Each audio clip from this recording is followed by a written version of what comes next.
Hello, I'm Dave Kerans with Radio VR in Washington, speaking today with Paul Ashton, Research and Grants Coordinator at the Justice Policy Institute.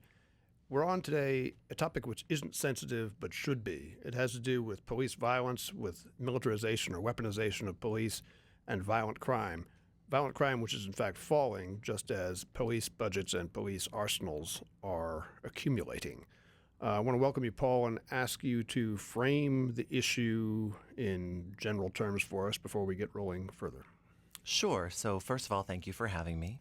And secondly, I was brought on this program to talk about policing. In 2012, JPI released a report called Rethinking the Blues, which is a report that really looked at kind of how the U.S. polices and the policing strategies that we use, especially since we've seen a decline in crime over the past 2 decades and an increasing rise in the spending on police. The report really has, I would say, maybe 7 key messages in it. One of them being that expenditures and not crime have really driven increases in the number of police and the number of arrests in this country, and that more police don't necessarily mean that we're safer. That crime is down, but one of the things that we have been seeing is that drug arrests have been increasing. And that militaristic policing, which is the topic of this segment, does more harm than it does good in communities. I think we can home in on a few vectors here. One is the notion that violent crime is such a serious problem that we need ever heavier, more heavily armed police to deal with it, and we need consequently to, equip the police with the right to shoot first and ask questions later on the assumption that violent crime is such a ever-present danger. When we talk about crime stats, they can be slippery because we don't know how much is getting reported. Some are not slippery, like deaths. Another one that's not too slippery is the number of policemen killed in action. But even here we have to be careful because the number of weapons they deploy and the scale of the violence they're ready to deploy is changing over time. It's escalating. If you were to kick us off with a notion or a overview of violent crime's trajectory, I take it that your report finds violent crime descending over recent decades. Have I got that right? And it's going to be difficult to provide a perfect explanation for that, but maybe you can offer something. Sure. So what we do know is that since 1991, violent and property crime have actually both declined by over 40%. And the reasons why, I think there's numerous reasons, and the exact, combination of them, even criminologists to this day don't have the exact answers. I think it's a combination of, obviously, more police on the ground is a factor to it, but I think it's our approach to policy and public safety and kind of how communities are growing and changing in our nation. I noticed that some stats here are startling. The Bureau of Justice itself reporting that the ranks of state and local law enforcement personnel alone went from 600,000 to almost 800,000 over the last 20 years approximately.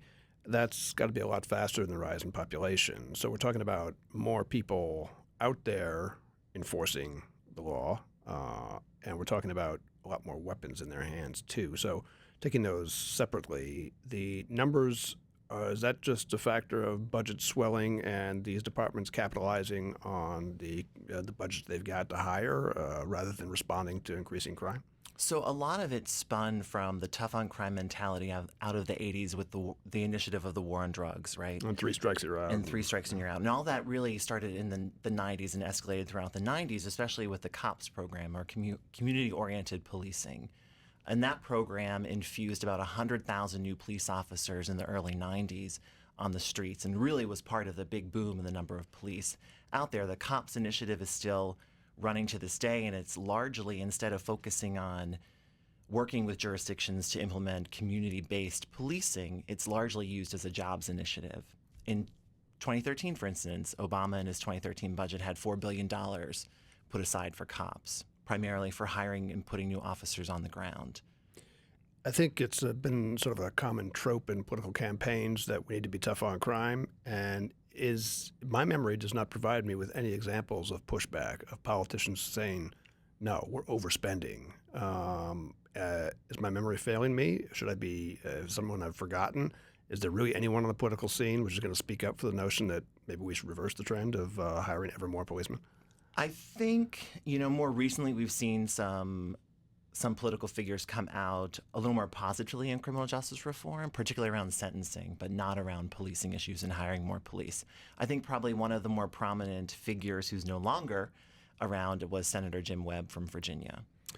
Would there maybe be a backdoor to that, public pressure groups that are asking Washington and local governments to reconsider the size, the swelling of police departments? Would there be, for instance, police organizations I've seen even here in Washington, signs or placards, I'm a policeman and I don't support the war on drugs. Are there organizations like that which would at least serve as potential pressure groups against the swelling of police forces? So one of the largest ones is called LEAP, and it stands for Law Enforcement Against Prohibition, and it's a organization of former police officers who have kind of rallied around the issue that the war on drugs doesn't work and that we really need to rethink how we approach drug abuse in this country. Another startling stat here from your report was that this is 2012, the number of police personnel killed by gunfire on the job, I guess, was 33. Well, that was at a level something like 1887 was around that number when the population was 75% lower. So we have violent crime apparently descending, the incidence of violent crime. We have the weaponization of police forces accelerating, and we have the actual police themselves, number of casualties has shrunken. Is that a reflection of the fact that they open fire before they need to? Maybe I'm being too simplistic here. It could be other reasons for it, but the number of policemen that are killed in action, only 33 in a year recently, very small. What does that tell us? And is that already by itself a reason for us to be not so concerned about giving them ever more weapons?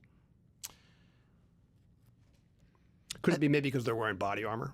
I don't know. It could be. It could be the advances in technology over the past 20 years that contribute to less deaths by police officers. But there's also a change in practice, which your report highlights, that there is not maybe just from the police departments themselves, but also condoned by courts that if they have reason to suspect that somehow they could be in danger, that a golf club in someone's garage or in the trunk of their car might seem to them in a moment like a shotgun, that they're just permitted to open fire.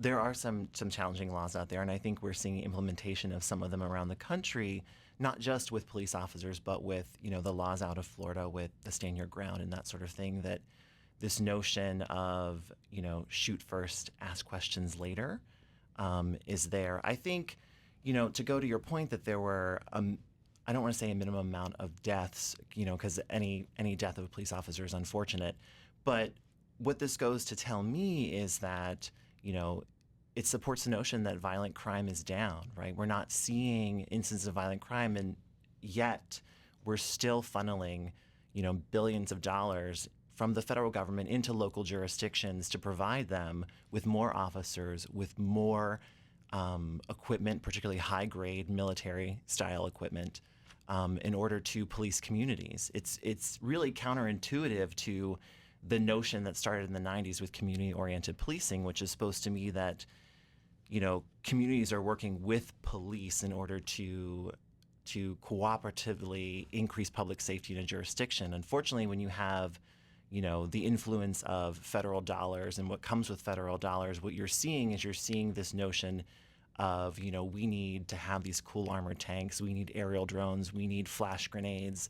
Not that our community is so violent that we need them, but they're cool toys for a jurisdiction, and the government's providing money for them, and we would like this money and to go after it and to use it. The suspicion is that weaponization is not slowing down. You've mentioned programs to funnel expired or excess military equipment towards police departments. There was a program called Department of Defense Excess Property Program, facilitating the selling of military surplus equipment, including things like amphibious tanks.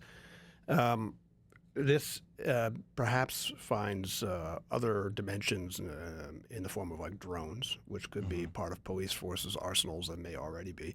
I know there's been discussion of that in Oakland, California last year, maybe not up to date on others. What are we talking about in terms of civil rights? Does your department branch or extend into that territory where, even though the public at the polling place is electing politicians who will propel this kind of spending, is civil rights, these Supreme Court cases on the way where the public is no longer protected from its own enforcement organizations? There's so many weapons out there. Do you touch on those issues? JPI particularly doesn't, but there are a lot of organizations that are working on it, like the ACLU and others. I think the most recent example that you can see is what happened in New York with stop and frisk. Exactly. When we continue on sort of less grand scale, where the civil rights are at risk from the weaponization of police forces, there's a sub issue here, which is accountability. All too many cases of civilians being injured, whether it's from gunfire or other police action, not just injured but killed. And you've cited in your report the disturbing statistics of and process for accountability, that police forces are permitted to investigate themselves. Mm-hmm. I take it that's almost ubiquitous in the U.S. They investigate themselves, and in 19 cases out of 20 or more, they find no fault with themselves. That's not a big surprise. Do you have any comment on those problems? I mean, most police forces have the Internal Affairs Bureau that does the investigation of the other officers. So it is an internal mechanism. You do see in some jurisdictions more community oversight and involvement, but I think that this country could benefit from more community police engagement. Have you or JPI, to your knowledge, studied the trajectory of that? Has the United States always left in the hands of police departments investigation of police killings? I assume that goes way back. And is there really much progress in reversing that or imposing some other oversight from other parts of the executive branch or from the courts? Have you got any sense of where that's moving?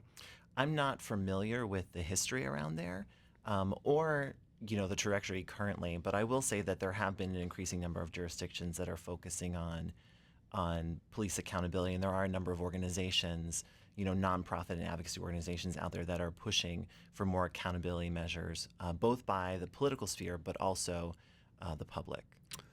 And maybe we can close with a couple thoughts that are not necessarily related to the police. The very problem of crime in society isn't going away, but maybe we should be encouraged by the findings that this research, say, reinforces, that violent crime is down. And let's maybe end on that positive note, that violent crime is going down, and maybe you can repeat any thoughts you have on why that could be. It's not merely, you're saying it's not merely because there's more cops on the beat. Society is different in some way. The population's getting older. That by itself would decrease the incidence of crime? There are so many factors that contribute to that. The age of the population, the advances in technology. I think police do provide some level of support for communities, but I don't think all the overall decline is not attributed to them. And there's research out there that says the infusion of the COPS program in the 90s, you would hear that we put 100,000 police on the ground, and as a result, we saw this trend, this great decline in crime. However, research, when you look back at it, shows that the decline started before that COPS initiative was initiated. And I guess lastly, do criminologists contest the degree to which economics is a factor? If the United States is becoming more and more unequal, statistics are unequivocal on that. Should we anticipate rising levels of violent crime, or is it just not that simple? I don't think it's that simple. There's some people out there who would argue it is, but I would say we've been in this recession for how many years now, and we're still seeing declines in violent and property crime. We haven't seen a spike. Let's be encouraged by that, and I want to thank you for joining us, Paul. Thank you. Okay.